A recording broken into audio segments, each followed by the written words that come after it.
Welcome to the Threshing Floor Podcast, your premier destination for discussion and commentary on the redemption trading card game and its community. Kick back and relax as we catch you up on the latest news, tournament results, and deck building strategies to take your game to the next level.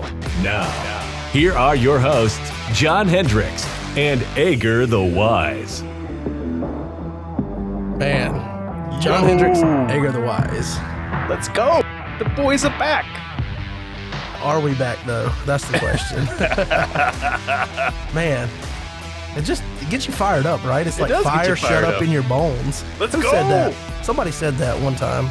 Yeah. I don't know who it was. It's some famous book. Yeah.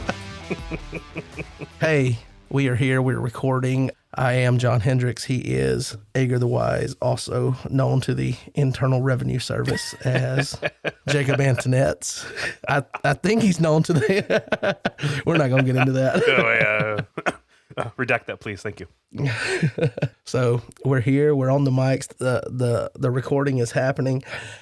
I don't know how well this is going to go. I feel like if I were to describe what this is going to be, this recording, I think it's a couple of things. I think I want to share something, get it off my chest, and kind of talk about why I've been away. I want to give Jake the opportunity to talk about what he's been doing while he's been away and things, and why that period has been so extended for both of us. But because we haven't recorded in so long, this is going to be kind of like Groundhog Day, right? Yep.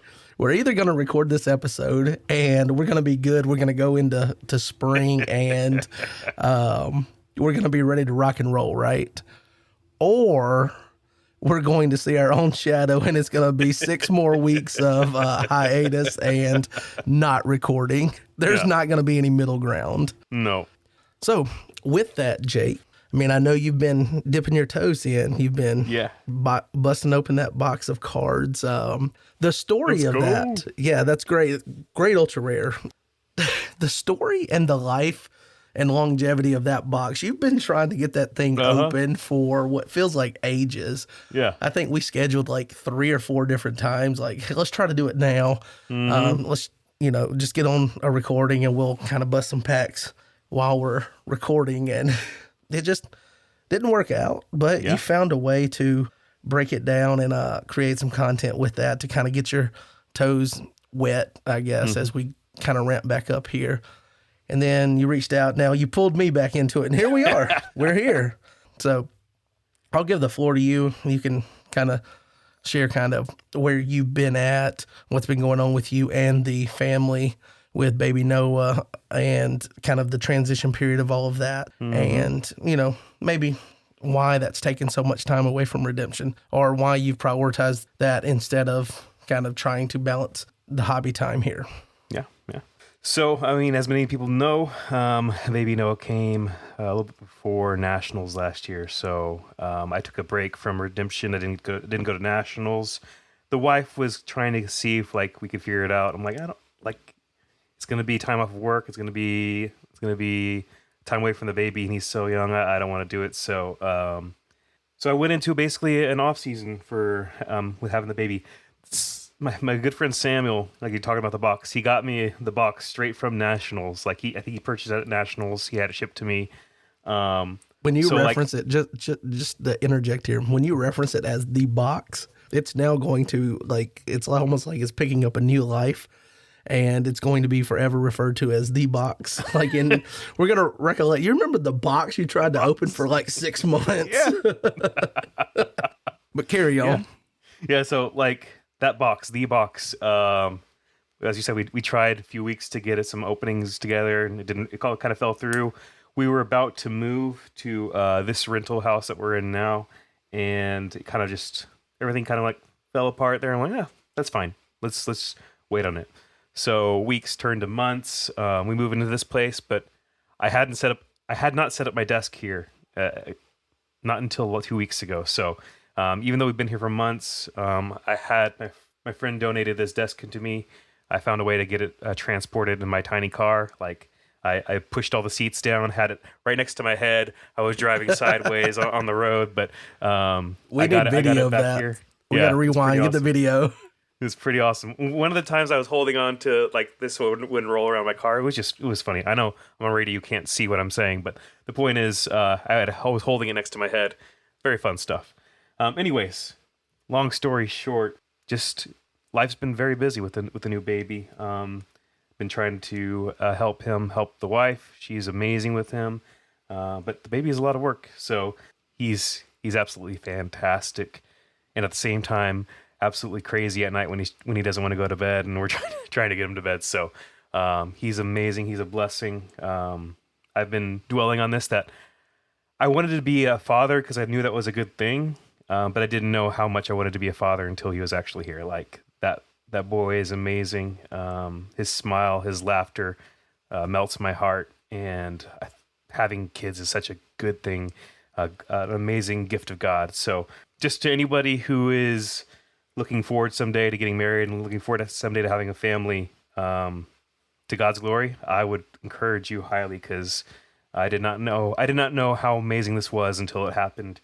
And that little boy is amazing. I pray for his salvation. I pray for his future, and I'm hoping that maybe someday he'll play cards with me. But whatever path God's got for him, I'm happy about. In general, busy life. I kind of just said I don't want to dip into redemption just a little bit. Like, if I want to come back, I want to come back at least at a medium pace. Maybe not as much as I was before the baby, but I don't want to just like fiddle around with it. So I kind of just decided to stay off of Discord, because you don't want to be in the 3-foot section of the pool. You yeah, want to be I don't want to be in the 4 or 5 foot. You don't want to be at the 8-foot end. Yeah, exactly. So I figured, hey, I'll just take a good sabbatical from the game, rest for a bit, and move on. And that's where I'm at now. So I came out of it. I wanted to post some pictures, post some videos of me cracking packs. Very horribly produced, very, very horribly shot. I'm learning some tricks on how to do that each time. Samuel gave me some tips, so I'm going to be doing better at that. But it's been fun. The new cards look awesome. I'm excited to see if my predictions worked. I'm excited to see how they fit into the new metagame. But that is me in my time away, and I'm glad to be back. Glad to have you back. Assuming that we are fruitful in our endeavors here and we continue to record moving forward, and we don't have to go back into another Groundhog shadow, hiatus. So it's kind of ironic that you were talking about your new baby and adjusting to that. And I don't have, we did not have a baby, but we now have a toddler in our house. Because my brother-in-law and his, I don't know what you call her, they are both claiming that they are divorced, but they haven't filed anything. She's engaged to someone else. He just got in another relationship. Anyway, they did not prioritize care for their child, and we were taking care of him the majority of time from probably late July. And he's always come over to the house some and whatnot. My wife's helped him best she could, since he can't afford like childcare services. My wife works from home, so he's been over here a lot as just like a normal pace. But like late July, he started being over here like 3, 4, 5, sometimes 6 days out of the week. Wow. And then December 1st, there was a custody situation, and we were awarded custody. We didn't file for anything, but someone filed a claim of negligence from the parents. And in that investigation, they placed him with us. So he is that's heavy, staying with us. So so I've been dealing with that and dealing with visitations with parents and things. And it's just, I don't know that anything can cause you to have more built up anger inside than seeing someone mistreat their own child and things. So not trying to be real heavy about that, but dealing with that has kept me pretty preoccupied as well.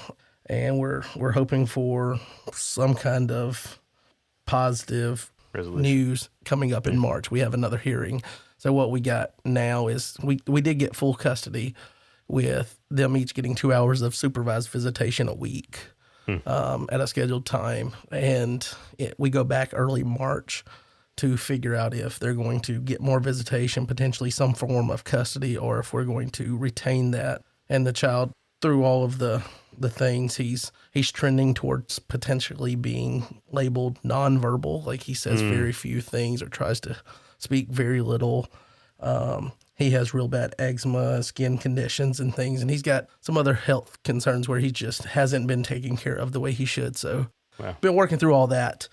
So that has definitely kept me away from being able to jump in and be as devoted to redemption as I would normally. But then there's another thing, and it stems from my experience at nationals and things. And I do want to be clear that while I want to share this and I want to have a conversation, I don't want to bash the game. I don't want to bash anyone. I don't want to tear down the game, but I do want to share some mixed feelings that I've had about the game. And that's the primary reason that I have not been involved, at least some. Because even with balancing the nephew situation, I think I would be involved some within the community and things. You know, maybe like what you were talking about, like where you're a little in, but you're not fully in. I probably would have, towed that line if I didn't have the mixed feelings that I have to work through. And so nationals was what? Early August, I think it was. And so I had a pretty poor experience at nationals as far as gameplay goes. The venue was nice. The guys hosting did great.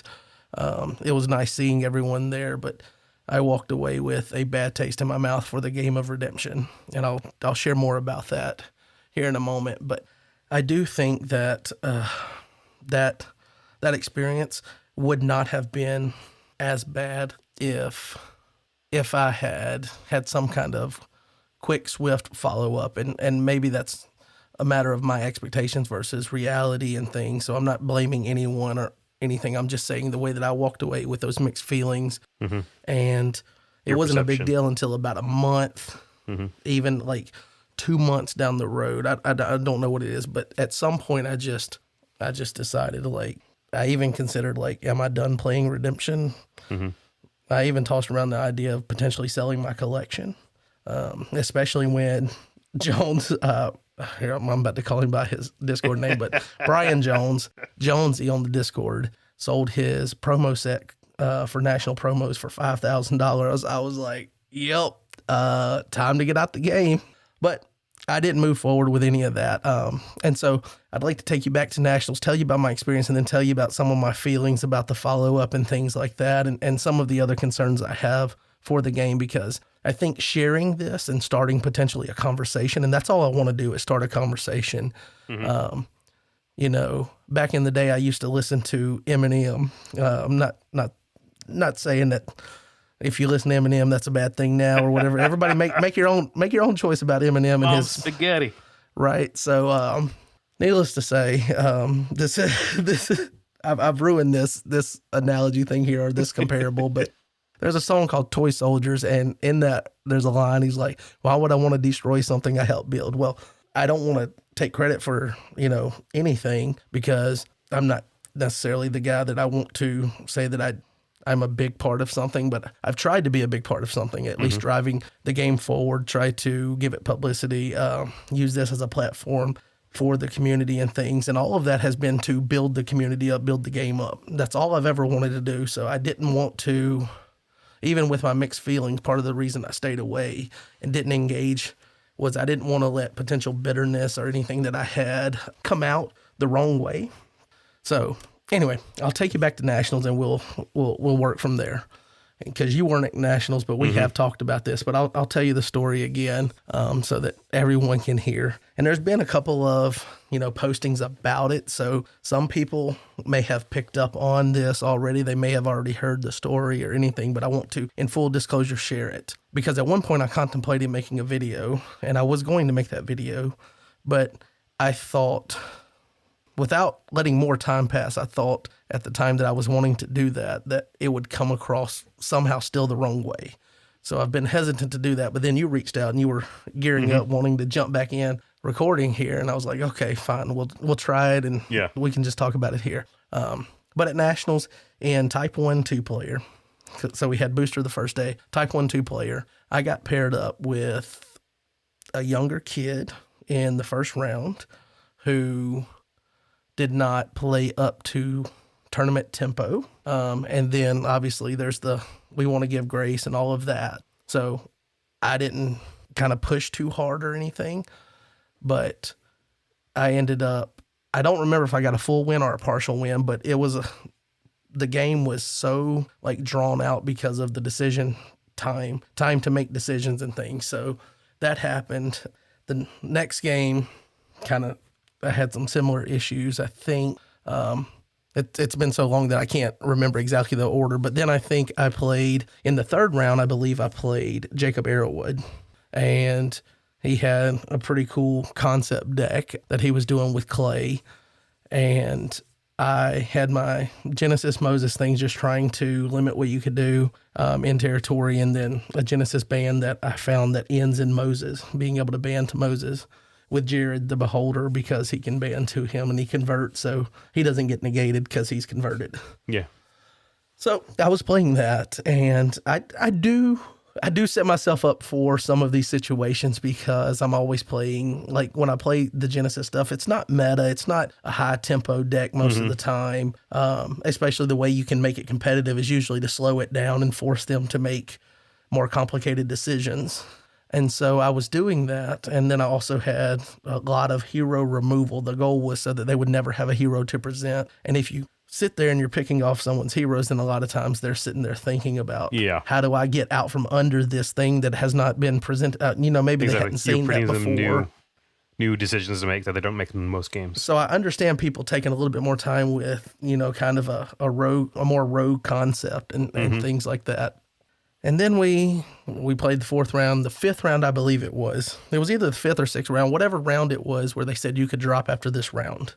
I got paired with someone, and after experiencing kind of slow play and a lot of what I would label the take back culture in the game, like somebody doing something, they realize, that doesn't work as well as you think it does because of X, Y, or Z on the board. And then just the nature to and retract that back to your hand. And then if you're that guy that says, no, you played that, then you're kind of looked at as kind of a bully potentially, or any other try hard or whatever.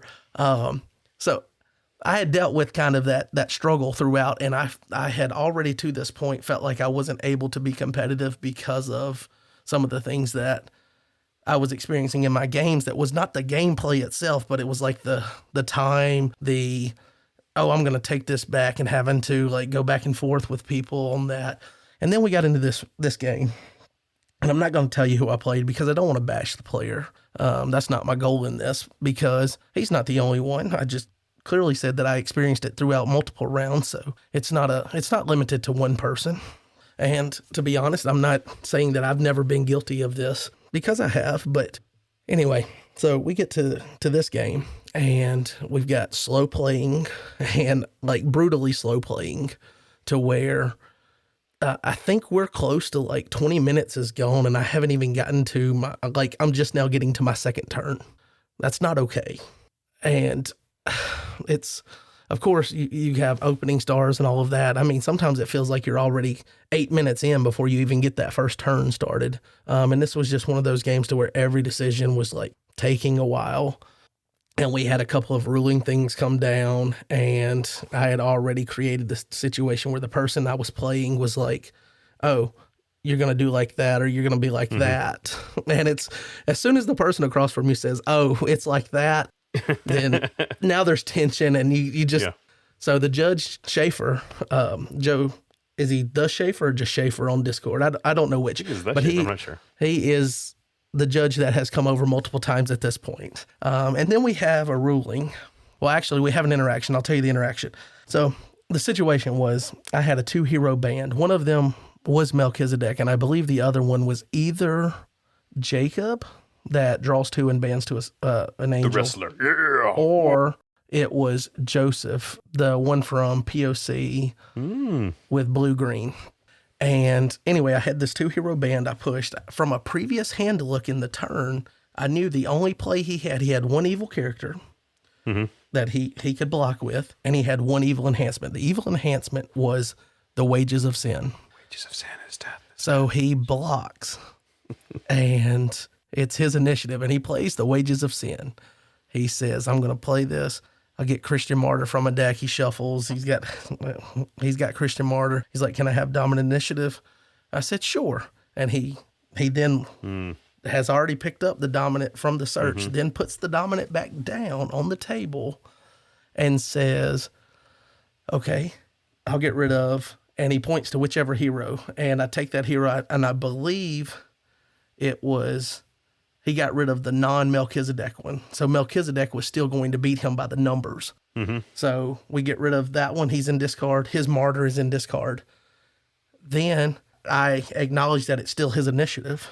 And then he's like, oh, wait, I didn't finish my wages. And I said, but you skipped that when you took the dominant and you said, may I play a dominant? Yep. You started another action priority to where I didn't have a dominant to play. I allowed you to play it. You've now skipped your optional trigger on the wages of sin. I feel like that is absolutely a cut and dry scenario. If it happened to me, I would not put up any argument. Yeah. Okay. So the person I'm playing says, no, I don't think it's that way. I think I can still do it. And I say, okay, you can call a judge. I wasn't going to ask for a judge for them. This is your, you want to know. So we call a judge and they come over and then it gets passed off. Joe doesn't even jump into it, I believe. And he lets Marcus come over, head judge. And this is where I know that I have room to grow here. And I did not handle this great because in the moment, it's just nature. If I see something differently and I think it is black and white, to try to explain why I see it that way. But that's not the time to do that with a head judge. When they come over, we need to give them, the respect with their title that, okay, this ruling goes. But I just couldn't do that in this moment. It was such a bad, to me, ruling. So, and I've since reached out and apologized to Marcus. I could have handled it better. I'm not going to point any fingers and say that I'm innocent in it. I did not handle the situation well at all.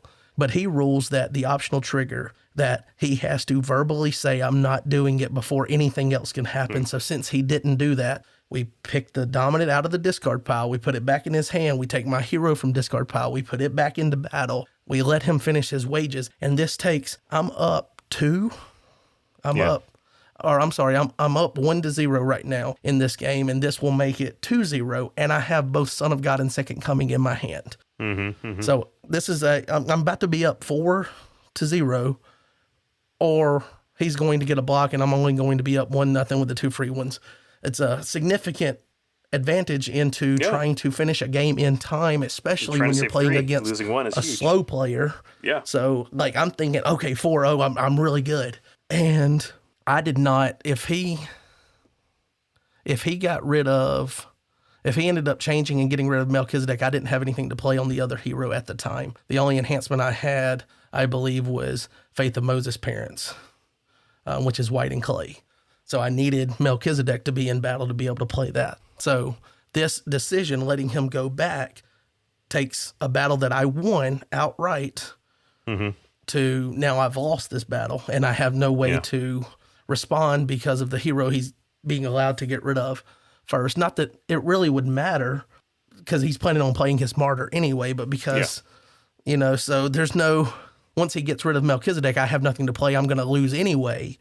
But then also he has the martyr. So I think technically he could have saved the martyr after this because he would have been winning by numbers on my other hero.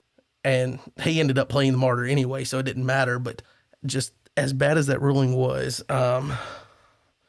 and I see that as black and white. And then Marcus did tell me that the rules, the way that they're written, they're not made to be lawyered over. That was a phrase that he used. And again, not trying to point it and push it back on him squarely or anything, but I just think that there needs to be a little bit of clarity with potentially optional triggers to where if you choose to skip over this, not that I asked for dominant initiative and tried to skip over that, but he did. And then getting to pick that up, just cards shouldn't be picked up off the table anyway, 95% of the time. But letting a dominant get picked up, I don't know, Chief. That just it feels so bad. Like it put such a bad taste in my mouth that I finished my turn by discarding my entire hand. And I planned on sitting there and just not interacting the rest of the game. But I knew that was going to look even worse than just quitting in the middle of the game. So then I asked Marcus if I could quit. He didn't want to say that I could because, the game doesn't support that necessarily. But then I explained that I had already discarded my whole hand and I was not going to interact the rest of the game because that's how short my fuse was for the situation in that moment. And then again, after that, I didn't necessarily handle it the best because I was very vocal about my complaints and things. But the ruling there and it coming on the heels of already slow play, the take back culture, and this is the epitome of take back culture. If we allow rulings to have such muddy water, then one player thinks that they're not doing anything wrong by doing a take back, and the other player's feels like they're getting shafted. And my thing is, as bad as this was, and like I would never want this to happen to anyone else, the same exact scenario played out the following day in teams. In teams, I was playing with Keegan. We're playing a team, like again, not saying the name of the players because I don't want to point the finger directly at them, but there's a lot of slow playing going on, especially from one side of their team more so than the other, but still it's if I could interject too, like teams is a confusing format. Like most people don't play it but once or twice a year. So like you're not practice on it and you're like, whoa, what's going on? You're playing like what are the rules? It's all crazy. So I get slow play, like that makes sense. Yeah. So not trying to bash about that, but already just the experience that I've had throughout nationals now is spilling over into this day. And Keegan is making a move and he searches while opponent 1, which is to his left. So the person taking the next turn has a Thomas the Twin in play, which, searches for a dominant if you search or whatever. And then the other opponent to Keegan's right and my left, they have a Proud Pharisee in territory. So the way that this, and this, what's more frustrating about this experience and this interaction is that it did not amount to anything except for wasted time. And I think that's another thing that we did all of this, got a ruling, came over, had a judge rule just for something that amounted to literally nothing. So let me give you the scenario. Keegan searches. He looks in his reserve for something. After he does that, opponent A, the one that's going next, says, I have a Thomas trigger. And then both teammates discuss which dominant they should get. And then they settle on it. And the player to my left, the one with the Proud Pharisee that has not been triggered yet, says, yeah, go ahead and ask for dominant initiative. Let's go ahead and play it. Go ahead and ask for dominant initiative. So then the other opponent says, can I play a dominant? And because it's Keegan's turn, Keegan says, sure, I'll play one first. Or he says, no, I'll play one first. And he throws down his woes on Thomas the Twin. Completely eradicates the situation. We can progress forward with the turn. But instead, the opponent that has the Proud Pharisee says, after analyzing the board and everything, Keegan's getting ready to take his next action, says, wait, I didn't get a trigger on my Proud Pharisee. Well, I explain, I believe you missed that trigger when you and your opponent, or you and your teammate, decided to ask for dominant initiative. In fact, you told him to ask for dominant initiative. I think you missed the opportunity to use that.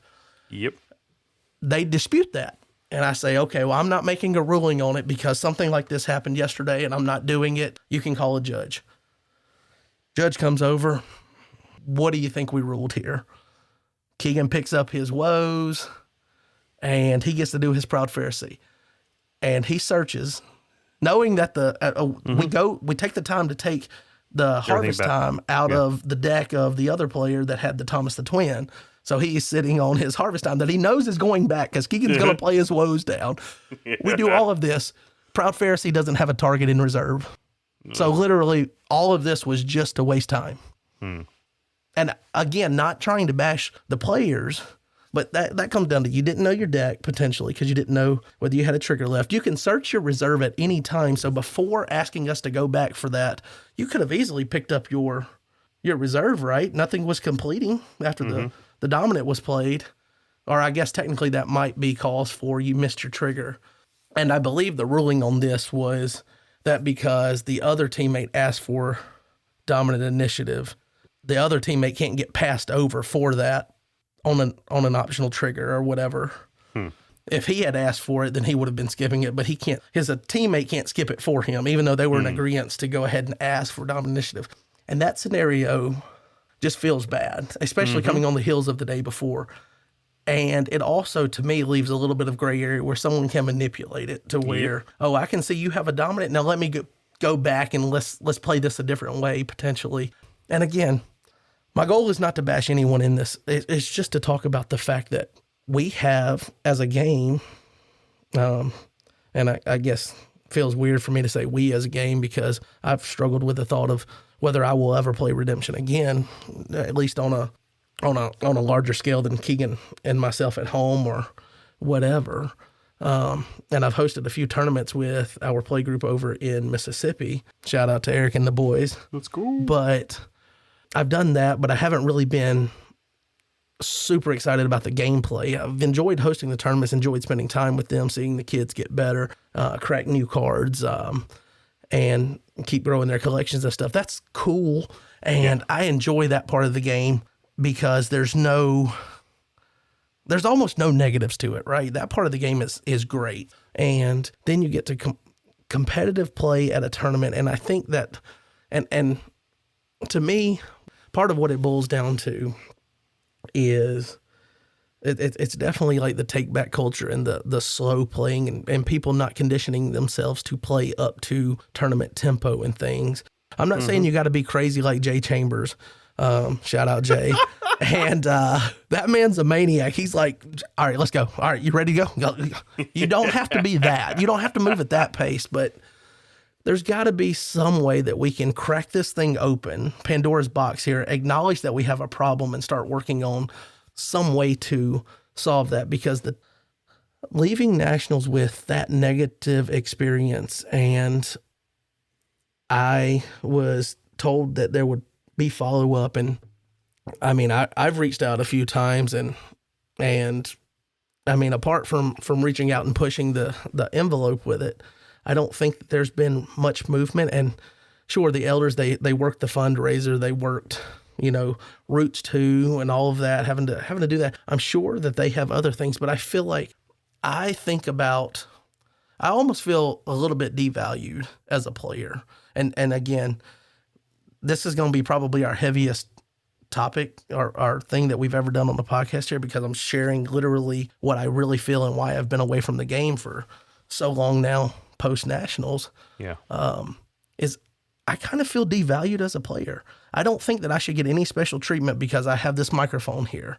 I don't think I should have any special treatment that, I have the podcast or I've traveled to a bunch of tournaments or anything. I shouldn't be valued over anyone else. But as a baseline, if a brand new player came in and had that experience at nationals, I feel like it'd be important to give them some follow-up. To be like, hey, sorry about the experience that you had and the aesthetics of that, but this is, while we ruled it this way and we're going to stick with that moving forward, or if we think that the ruling needs to be changed or we need to acknowledge that that's not the best way to rule that, then, hey, we've analyzed this, we've talked as a team, potentially this is what we're looking at for this. Just something simple. I'm not asking for a lot, but to be now almost February, it's literally almost Groundhog Day. When is Groundhog Day? Isn't that February? See, look, now I'm going to have to look it up. Sorry, guys. When is Groundhog Day? February 2nd. February 2nd. Groundhog Day. So I knew it was around the beginning.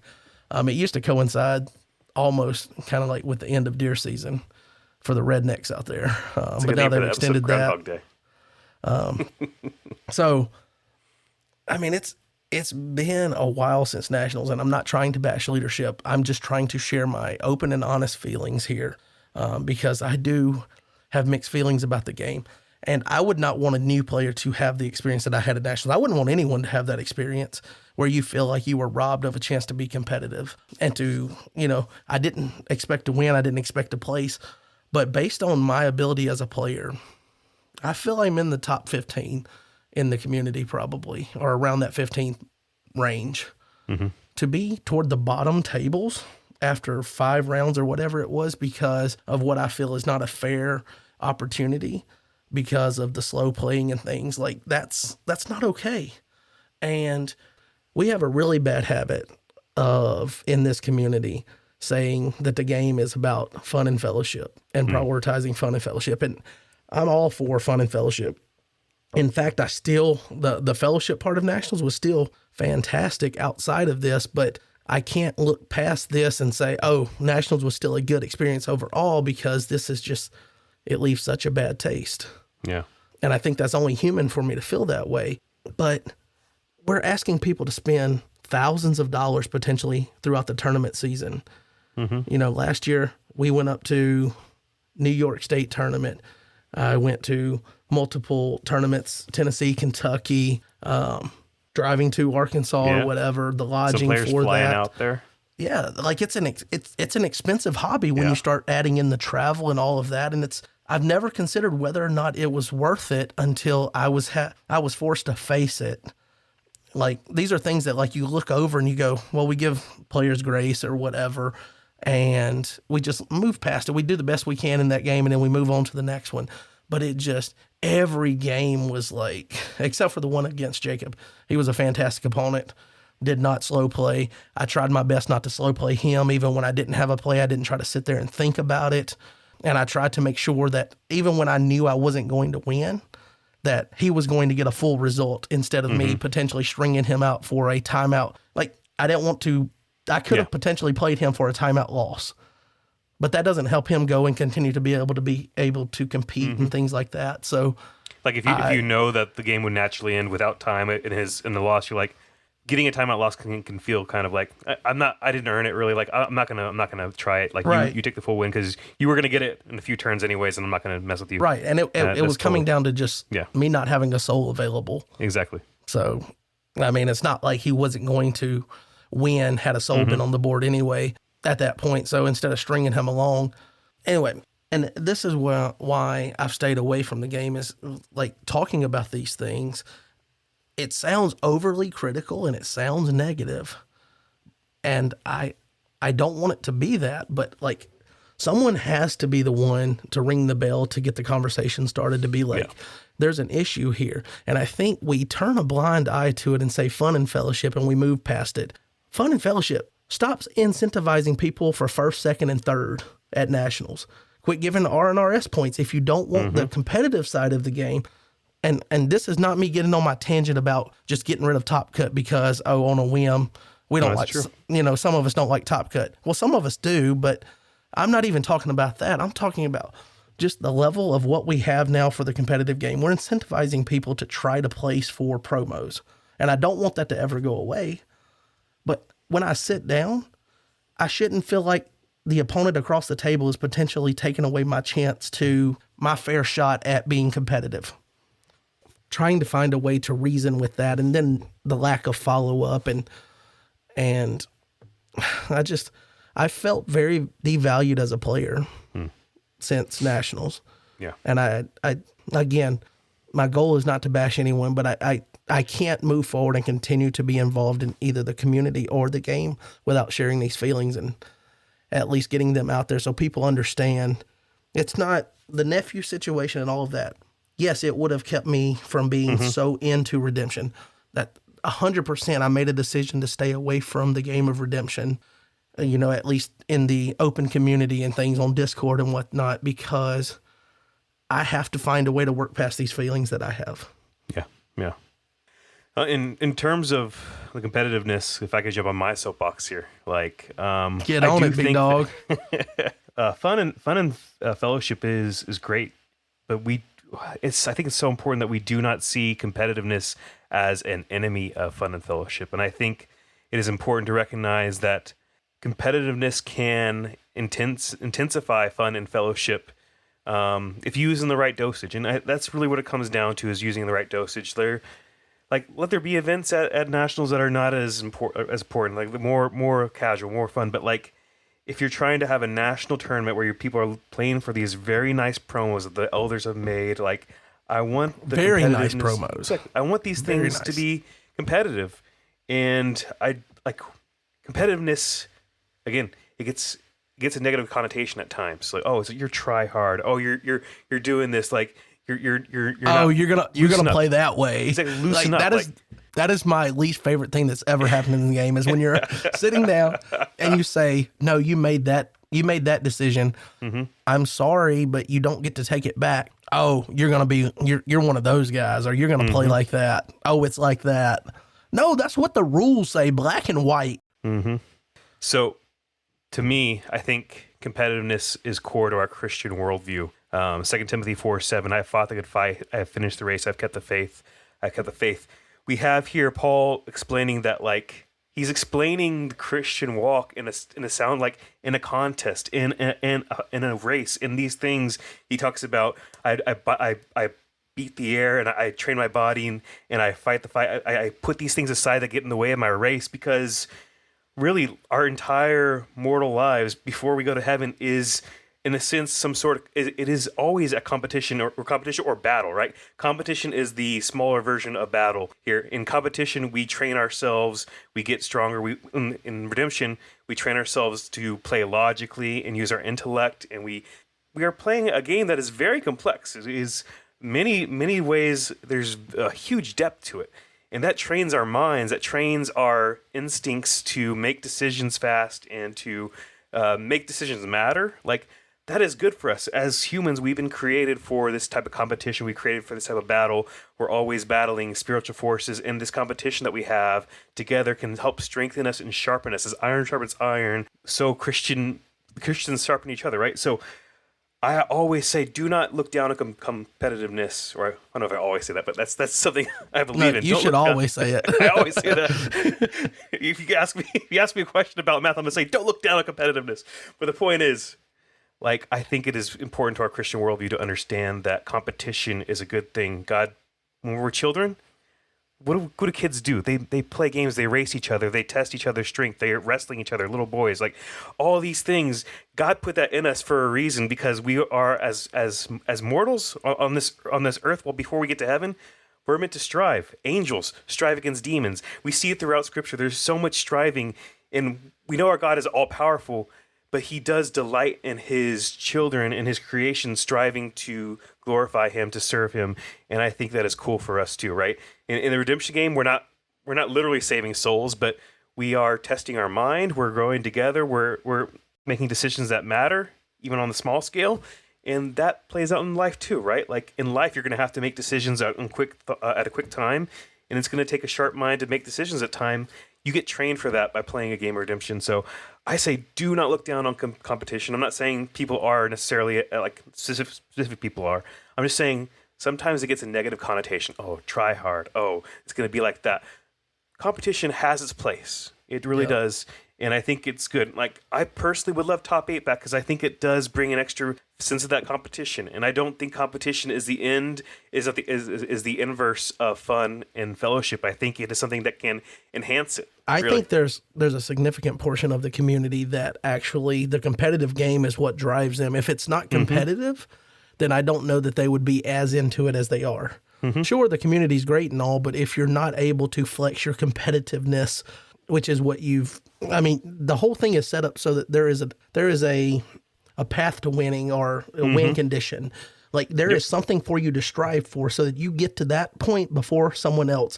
So the game itself incentivizes competitiveness at a base level. And then it's a matter of making sure that, I will take it on the chin that I know that I have developed a reputation. I know Gabe mentioned something to me in Michigan at Nationals that I needed to not push back with judges when they make a ruling and things. And, I guess maybe I didn't quite learn my lesson there. But I know that is something that I have to work on. I have developed that reputation now, and I have to own it and then work on fixing it.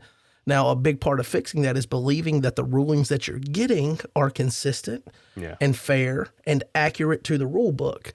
And so it's definitely something that has to be worked on from both sides, like as a player and leadership and whoever's judging, and things of that nature. But I don't want to be overly critical of anyone, but the situation, I feel like, requires being addressed in some way. And you bring up the other thing I really wanted to get my soapbox on is rules. Like, I know that, like, they may not have the most clarity and the most sharpness. The situations that you talked about specifically, I would have ruled in your favor as someone who is, like, I'm not a national level judge, but I have been asked to judge local tournaments, etc. And I answer questions and ruling questions. And most of the time, Marcus will say I'm right, at least recently. But the point is, I would have ruled in your favor in both of those situations. I think it's so important that the rules have a sharpness to them. The gray area stuff is not good for tournaments at all. Like, and I've told you before. Before you go too much further, just because this kind of goes in with you saying that you would rule it that way, I think that's another layer of my frustration is that I talked to multiple elders and explained them the situation, and multiple elders told me that they would have ruled it differently. Yeah. And so I think therein lies also a bit of something that we can look at addressing and making better is how do we, in a respectful way, in a way that works well, how do we question a ruling? And what is the etiquette for, okay, this judge gives me this ruling. I don't think that's accurate. Is there a way? We don't necessarily have a clean process for that. Like in a tournament, usually be like, well, can you check that? If it's not Marcus, we'll just ask that judge to check that. But then that potentially can come off as like disrespect to that judge's ruling. Yeah. So whatever, I think it would be helpful moving forward as part of the solution to the problem, because I definitely don't want to sit here and just, chirp about a problem when problems without solutions don't help anyone. But working together collaboratively to find the solution to the problem. And that is the end goal of all of it. I just wanted to share that about the specific scenarios that I experienced. And you can continue on the soapbox. Yeah, and I say this as someone with a deep affection for Marcus, as I know you do too. Like, I remember meeting him, like, this is the guy who helps to interpret the rules. This is cool. Like, he's in my play group. This is awesome. We traded some cards. Like, that guy is amazing. Exactly. I love him. So, like, but yeah, I would have ruled completely differently. And I think you want rules to have a sharpness. And I think that I don't like the term rules lawyering, just because, again, that's the same vein as try hard or you're gonna be that way. Like, it means that you introduce this sort of grayness to it. And I'm not saying this is Marcus' fault. I'm just saying, like, the term itself always bothers me when people talk about rules lawyering. As someone who was a judge for Magic, a low-level judge, but a judge myself, like, the rules are there to make the game run smoothly. Like, I love when games have a digital version, so you try to make, like, the rules are hard-coded in the game. The game runs how it's supposed to run that way. I would love for someday to have a hard-coded redemption game. I don't know if that's possible. We talked about that before. Get the maybe app. AI, somebody maybe AI build the can app. get us the coding for this. But the point is, I love when rules are sharp and you're like, no, this is how it happens. There is no question about, does it happen like this? Does it happen that? And see, when something says you may, I, as a human being, how I operate in everyday life, when it says you may, that's telling me there's a choice. So then when that player does not elect to take that choice, by default, I think that they are choosing to bypass that choice. Yeah. But for what Marcus said and with his ruling was, unless they have to say they're not verbally doing that trigger before the game can move forward. So it's like a hard stop. Are you doing the you may? But if that's the case, then that means no one ever misses any triggers. I have to stop as a player to acknowledge that they have a trigger. Now I have to help them out. It creates gray area. I will defend him a little bit on one point. I would separate optional triggers and optional actions. So I would call the wages of sin an optional action because it is still part of the thing, but it's not a trigger as, say, Thomas the Twin would be. Thomas the Twin is a trigger. So if Thomas the Twin is in, and when you say defend him a little bit, I am not attacking Mark. Yeah. Again, I want that to be stated. I'm not trying to attack anyone. Yeah.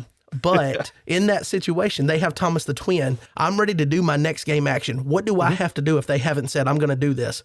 No, I still agree with you. I'm just saying, like, I would separate those two into different, but I'm saying, like, areas. That right there, here's gray area, is they have an optional trigger. Exactly. I'm ready to move forward. They haven't said I'm going to do my trigger. How long do I sit here and wait? 30 seconds, a minute? Do I give up my prep phase time for the fact that they haven't? I think what he's trying to say is that, like, on any, like, the way, because the way he ruled on both of them, it's just not clean, right? Like it's not clean. It's not clear. Not clean. And that's the thing. Definitely muddy. We need clarity. We need sharpness on rules, really, especially to have at the highest competition that we have. When I show up to nationals, and I've worked with the same deck, and I, again, like I said, I think I'm around that 15 range as a player. On some days I'm better, some days I'm worse. I do think I work against myself because I like to play what I like to play and things like, playing Genesis. Genesis is not the most meta competitive thing. You play fun and fellowship decks. That's it. Okay. But I feel like I can't spend hundreds of dollars, thousands of dollars at the end of a tournament season, go to the highest level of your game, sit down at a table and feel like the person across from me and the way that they play and the rules having gray area is taking away my chance to, put my best foot forward and see how well I can do. A lot of people talk about when they go to nationals, well, I just want to be in the top half of the field. That's all I want to do. Well, that's fine. And nobody ever says, that's a bad thing to have that goal or anything. Most people are like, good. It's good to have a goal. If my goal is that I want to be in the 10 to 15 range with my little jank Genesis deck, and I show up and I have done everything that I can to be ready for that matchup, I've tried to learn my deck well enough inside and out so that I can play up to tempo and things. And I sit down and the person across from me, and this is, again, I played some younger opponents, and I'm not trying to bash anyone, but like, it's an issue that's compounded when you add all the factors together. It becomes layers working against someone potentially, if the odds stack up that they play players that are of that mindset of the take back culture and all of that. And it's just, like I said, I don't want it to be something where we just talk about it or bash on this is the problem. And I do want to work towards, potential solutions. And I think the big thing, like you're saying, is getting rid of gray area in the rules. Like, and I know that we have volunteer leaders, and I know that we have a widespread player base that is not very dense in any area. Like, it's not truly dense in any area. It's not like we have play groups that are, 50 plus people or anything. Like, we have play groups that are 10, and we call them pretty healthy play groups. And that's great. And I'm not knocking that. I'm just saying I don't know where we have, or I don't know what the best way forward is, and to use our bandwidth as a community to work on testing rule changes and things. But it almost feels like we need to put more effort into making sure that the rules as they're written eliminate all gray area. And the thing is, something like this and potential feedback at nationals, I feel like I had a horrible experience. I don't want anyone to ever have the experience that I had and feel the way that I do. I mean, because, dude, every password that I have for anything is redemption based. Like, I've spent countless amount of money, and I'm not saying that entitles me to anything, but I have spent way too much money on this game. I've got all this podcast gear. Dude, you've got podcast gear right now in your apartment because of my connection with this game. And to put and expend so much of my resources towards this hobby that I truly loved, like, there was no lack of passion. I would hope that would be one way that someone can always describe me as I'm a passionate person. If I'm about something, I'm about it. And to sit here and say that I'm having to question whether or not I think I'll ever play the game like at nationals or whatever again, it feels so bad to fall from such a high point to here. And what has the compounded layers that have led to that is kind of all tied together with we just got to clean some things up. And I would hope that this would fall on fertile ground as far as, again, and I'm going to keep saying, I'm going to stress it until we stop. We press the stop button on the record. But I'm not trying to pinpoint and say any one person is the issue or any one thing is the issue, but it's all of these. And it's things that I feel like have gotten a pass or not gotten the attention that they need. Let's say it like that. And then a lot of them gets unfortunately masked with, well, if you start talking about these concerns, I feel like sometimes you get knocked down and it's about fun and fellowship, and that's not what we're focused on. I think acknowledging this, I'm hoping is a positive step towards, I guess, a little reconciliation with the game, because I do want to regain if I'm going to be involved, it's going to have to be that I'm as passionate as I was before and things. And so I've got to find a way to work through my mixed feelings about the game and see how I can get on the other side of it.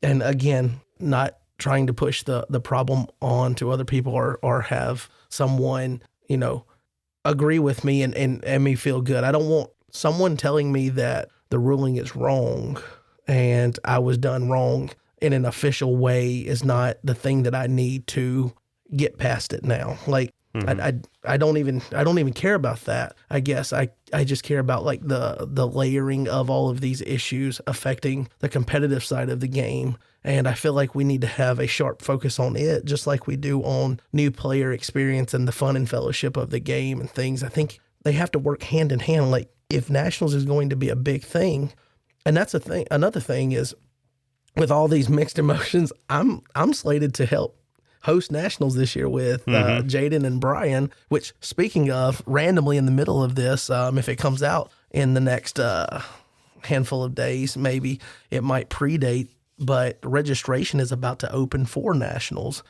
with a big drop of information that we have been working on putting together. I say I've done very little. It's mostly been Brian, Jaden, and a special shout out for some of the effort to port all of that information over to Land of Redemption by Tim. So definitely it's more, the burden falls more on their shoulders than mine, but we do have that information that's going to be coming out in the next few days, hopefully. So I think pointing out the issue is step one, acknowledging it, sharing it. And then I think the next step is, how do we trend in a positive direction from here? And I get that it's not going to be an overnight thing. I can't expect that. That's not realistic with our community, like I was talking about, being spread out, not densely populated. And what I mean by that is, like, we don't have a play group that's deep enough to be like, okay, you test these rules, and if it works for this large play group, now it should work for everyone, because, we're so spread out, we're not going to be able to do it that way. But I feel like we've got to find some way to, first of all, make sure that we're all on the same page, acknowledging the concerns here, because if other players or leadership is dismissive of these and they don't find it a problem, then maybe I'm the problem. But I hope that's not the case. And I'm not saying that I'm right in this endeavor. I'm willing to shoulder blame. I did not handle Nationals the right way. I should not have quit on my opponent. I should not have discarded my hand. I should not have, vocalized, push back on the ruling when it came down. I should have let it happen, finish the game, go, and hopefully there can be a conversation with Marcus about how I see it differently and things. I don't know, because we don't really have proper etiquette or a place to make those concerns, but I feel like we should capitalize on when an experience happens poorly at Nationals. That's the time to, how can we make this situation not happen again, or not as bad if it happens again? Is there a way to, and so I think there needs to be some kind of like submitting, some kind of experiences from Nationals and then follow up on that. Overall, I think we've got to come together now, acknowledge the problem. It's kind of like when we talked about how the game was, we were trying to figure out what the solution for the game was with the broken combos and all that. Everybody talked about it, and eventually we came up with solutions. I don't know who eventually came up with those solutions, but the conversation happening is the basis for positive change. So I think moving forward, we know what the problem is, or at least I hope we're in agreement on what this concern is, and then it's how do we move forward? Yeah. So I think the next time we record, I think the main focus will be potentially on, solutions and things. How do we attack it from all angles to make sure that it's the best experience possible, no matter who the player sitting in the seat is. It was me that experienced the negative thing this time, but I don't want the roulette to fall on someone else next time and me be like, oh, I'm good. I was able to place 8th because I didn't run into those concerns. You know what I mean? Mm-hmm. I mean, just, I don't think it's not something that's realistic to expect quick turnaround, that like this isn't going to be a concern at Nationals this year, potentially. But I think acknowledging it and knowing that this is a sore spot that we need to work on. And I think also embracing as a community, I think we should definitely embrace the competitive side of the game and not constantly push it down to build up fun and fellowship. I think they can, like you said, go hand in hand, and I think they should. Mm-hmm. So do you got anything you want to add before we kind of put a bow on talking about the concerns and illuminating the issues here? I think you covered most things there. Just to let people know, we prayed for wisdom and God's grace on what we said today. Obviously, we still may make mistakes. Like we are very imperfect people. Someone is going to hear this and think I'm just probably an awful person, and that's fine. Everyone's entitled to their opinion. But I will say that I can tell you, I'm an awful person. Yeah, well, aren't we I'm an all? awful person, and God saved me, right? Aren't we all? God saved me. So, like, just thank you for your grace. Thank you, and again, thank you to the community. We love y'all so much. We love the elders. I mean, that's been the hardest part of being away is not being able to interact with the people that you've come to build relationships with. Absolutely. Yeah. And that's the one negative thing that, like, if I were to, progress to a point to where I feel like it's time for me to step away from the game, the one thing that will feel bad to separate from is the community and the 2016 Just kidding, guys. But and these are things like, I don't take it lightly having this open conversation, and especially name dropping people and things. I hope that I did not do that in a negative way to anyone involved here. And I'm willing to say that I was at fault for allowing the situation to be what it turned into, and potentially even for harboring these feelings this long. But I do know that I've reached out to several people and talked to them. One person I talked to, obviously, some people might imagine, since Andy is sponsoring the podcast and we haven't been doing the podcast. Yeah. I did share with him why I haven't been recording. I've talked to Chad is another one that I've talked to. I've talked to quite a few people about it, to where, and people that I would expect would be able to tell me, hey, you're in the wrong, or be able to call me out if I had wrong motivation about things. And early on, I will say that part of having that experience sit with you and not getting the follow-up initially, I did respond out of a lot more prideful of a response than it should ever be. So I've tried to make sure, as I've been away and trying to figure out how to broach this reconciliation of feelings and things, how to do it in a way to where, what's the best way to put, just remove as much of, like, there is a certain level of pride to it, because pride is part of, see, you get into that greater, like, there's an element of that built into, I want to be competitive and I want to put my best foot forward. I want to do myself proud.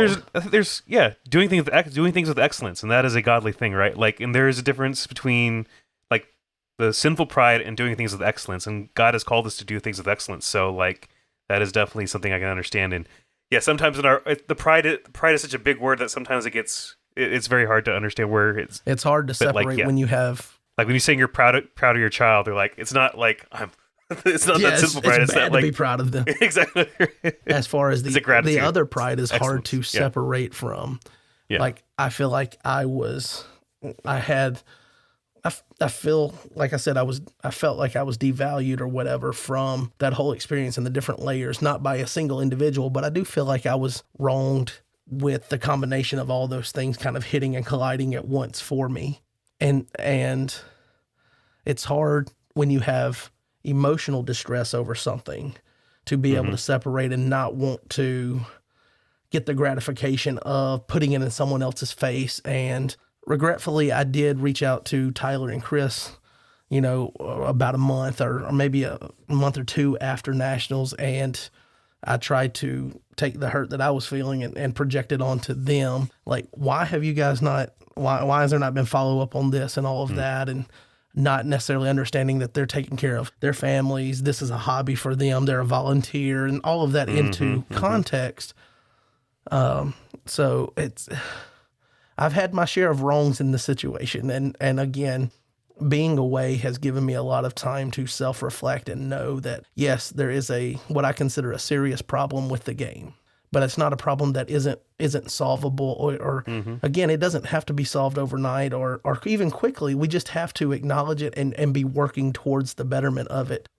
And I think at that, most players would then be able to respect that, but feeling like you're experiencing these issues and they're not being addressed or even acknowledged is a bitter pill to swallow. So the problem is out there now. We've got the problem out there. Now we've got to come up with solutions. So upon hearing this, I hope that I'm not on an island here experiencing these things. I think you've probably experienced some of them and things. And the few people that I have spoken to about it, because I didn't want to cast a wide net talking to people about this, because again, I didn't want to bash the game and I didn't want my negative feelings in the moment here and since Nationals to affect the work that everyone collectively has done. And I've put in work collectively to try to build up the game and strengthen the community and get new players involved and things like that. And I don't want to tear that down. And it feels really good to it feels like there's been a weight on my shoulders since, and I feel relieved in some regard that I've shared it here. And obviously, I guess we'll figure out how it's received among the community whenever we put out this recording. But getting that out there, I think now we need to do the collaboration of what are solutions we can come up with for some of these issues. Breaking it down to the playgroup level. When you're hosting tournaments, don't let people do takebacks at your local tournaments just because it's a local tournament, because that's the same kind of culture that grows. And then when those players go to nationals, they expect potentially to run the same way. And I think we should be conditioning ourselves to excellence and following the rules all the way from the lower level up as part of this. And obviously there's going to be other great ideas, I think, as far as how we can approach the topic. I hope someone's going to come with some great ideas, because I don't necessarily have the answers. Yeah. If you agree with us, let us know, share your opinion. If you disagree with us, let us know, share your opinion. But let's just do it in a respectful way, and let's honor each other, honor God, and how we talk about it. If you think that the conversation is going to get to where it might come off overly negative and you don't want to do that on the Discord, hey, pop into the Threshing Floor Discord. Yeah. If you need a link to join that, just reach out, and you can have whatever conversation in there unfiltered or whatever in the sense. Because I know some people, that's why I've stayed away from Discord. I don't want something to come out negative and then it look bad on the game, but there needs to be a space to have open and honest conversations and raw conversations like this, to where we've got some bugaboo spots. Let's clean them up. Let's avoid Discord by promoting our Discord. So. Yes, avoid Discord by being on Discord. I love your way with words, sir. Thank you. I love it. So I think that we'll set that conversation, and just for kind of the next 3 to 5 minutes here, I can tell you guys about the national stuff that we are planning to have nationals be as grand of an event as we can make it, as great as we can make it. Anything that we're turning over every stone to see what we can do, potentially bringing back some cool ideas that have been done in the past, coming up with some new ideas and things. And all of that is so that we can continue to push the game forward. So now that we've talked about some potentially negative stuff, let's talk about some great stuff, and getting that weight off my shoulders already just from this recording. Let's go. Brian's probably excited because I haven't been super bought into I've been helping and doing my due diligence and things that, to help out our little hosting group, but not the high passion that I normally would have. So maybe he's getting a little excited hearing this, maybe because I feel like I have a little bit more room to get amped up about the game now that I've got that off my shoulders. Now, if a bunch of you reach out and they're like, no, you're wrong, John, this is not a problem, and no one agrees with me, my pride's going to be hurt. But I'm excited about nationals. So I'm going to ask you, I know that it's early. We haven't even looked at the tournament season, which for the last couple of years, we've done a like preview of the tournament season episode. So we'll definitely do that at some point as we're getting close to it ramping up. March hits and it's like we're off and running potentially, or like end of March, whenever the Kentucky State tournament is, which Brian did reach out and share the date with me. And I was like, okay, I'm not necessarily planning on going, but he wanted to get the Nats host group together so that we could go over things and look at the venue potentially. And so I jotted down the date somewhere and in one ear and out the other, I guess. So whenever that is, that's usually like a big kickoff for the tournament season or whatever. Season. Yeah. But early on, you got the kid, you're dipping your toes in the water. Yeah. What are the chances we're going to see you return? Because your last nationals experience, you finished second. Yeah. In Type 1. So what are the chances you ride the right wave now again? It's like 50-50. Like a blessing from work is that they changed the vacation system, and so they refreshed all my vacation days, and they gave me more than I had last time. So there is that good thing. The downside is I'm working on paying bills from the baby, so we'll have to get the money situation in order on that. But we don't know where God leads us. Like my wife does want to do a summer trip to Brazil. If we do that, it's less chance that we're going to go to nationals, but I'm not sure. We'll see how God leads us. And so when you say it's a summer trip to Brazil, it will actually be winter there? It'll be winter Brazil, summer here. So, okay.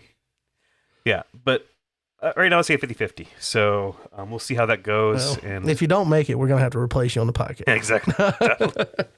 I'm kidding. Sure. I kid. No, I kid. I agree.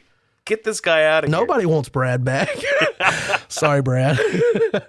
Brad's awesome. I love him. I think that this is kind of a natural end to this. Maybe we'll have more positive feelings on the next one. I hope so. I can tell you I have positive feelings about Times to Come and Roots 2. I'm excited for those. Yes, so Roots 2, I'm really excited to see what the bulk of like what do those cards look like, because the couple that they've shown, like the concept cards, somewhere along the way I saw that, and it seemed like the abilities are like Roots grew up. Got a little bit better. So I wonder what matured. The bulk of those look like. Yeah, that is good. And then Times to Come, I haven't played a lot with it, obviously, but I have built a couple of decks, and I've got a full set out of the boxes that I bought at National. So I'm excited for that. The Jerry abuse, that's always fun. The tinkering with that, and Profits. I think there's a lot to like with the Daniel stuff and the different defenses and stuff, but I think the things that it gave to Profits, being able to bring back Watchmen and get the negate and then go into some pretty strong characters with all that Green had previously from the last couple sets. Like, I think Green is on the come up. So, well, I think we will end it here for the podcast. So thank you guys for listening, and I guess we'll catch you next time. God bless. See y'all. Peace. Thanks for listening to this episode of the Threshing Floor Podcast. Help us grow our community by leaving a rating and review wherever you listen to podcasts. While you're at it, be sure to subscribe or follow so you don't miss the next episode. And we'll talk to you next time on the Threshing Floor Podcast.